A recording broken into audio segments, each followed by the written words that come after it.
War breaking చూస్తున్నారు. కాల్పుల విరమణకు అంగీకరించింది పాకిస్తాన్. ట్రంప్ ప్రతిపాదనకు అంగీకరించినట్లు తెలిపారు పాకిస్తాన్ విదేశాంగ మంత్రి ఇషాక్. ఈ నేపథ్యంలో కాల్పుల విరమణకు సంబంధించిన బిగ్ డెవలప్మెంట్ చూస్తున్నారు. ఇషాక్ దార్ ఆయన ట్వీట్ చేశారు. Pakistan India have agreed to a ceasefire with immediate effect. Pakistan has always strived for peace and security in the region without compromising on its sovereignty and territorial integrity అంటూ కూడా కొద్దిసేపటి క్రితం పాకిస్తాన్ విదేశాంగ మంత్రి ఇషాక్ దార్ ఆయన చేసిన ట్వీట్ ని మీరు చూడడం జరుగుతుంది.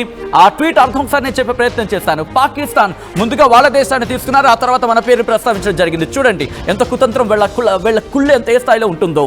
Pakistan India have agreed to cease fire with immediate effect.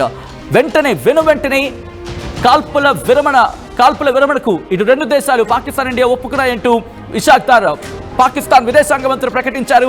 Pakistan has always స్ట్రైవ్డ్ for piece. Pakistan ఎప్పుడు శాంతి కోసం, అలాగే ఈ రీజన్లో అంటే ఏషియాలో శాంతికి భద్రతకు పెద్దపీట వేస్తుంది, దానికోసం కష్టపడుతుందంటూ పాకిస్తాన్ చెబుతోంది. Without compromising on its sovereignty and territorial integrity. ఇటు సోవరెనిటీ విషయంలో కావచ్చు, టెరిటోరియల్ ఇంటిగ్రిటీ విషయంలో కాంప్రమైజ్ కాకుండా. చూడండి ఆ దిక్కుమాల కండిషన్. వీళ్ళు సోవరెనిటీ గురించి మాట్లాడుతున్నారు, వీళ్ళు టెరిటోరియల్ ఇంటిగ్రిటీ గురించి మాట్లాడుతున్నారు, వీళ్ళు శాంతి కోసం మాట్లాడుతున్నారు, వీళ్ళు భద్రత కోసం మాట్లాడుతున్నారు. బహుశా దీంట్లో ఏదో ఒక చిన్న కుట్రకోణం అయితే మాత్రం కనిపిస్తోంది. అందులో ఎటువంటి అతిశక్తి లేదు. డొనాల్డ్ ట్రంప్ చేసిన ట్వీట్ మీరు చూస్తున్నారు.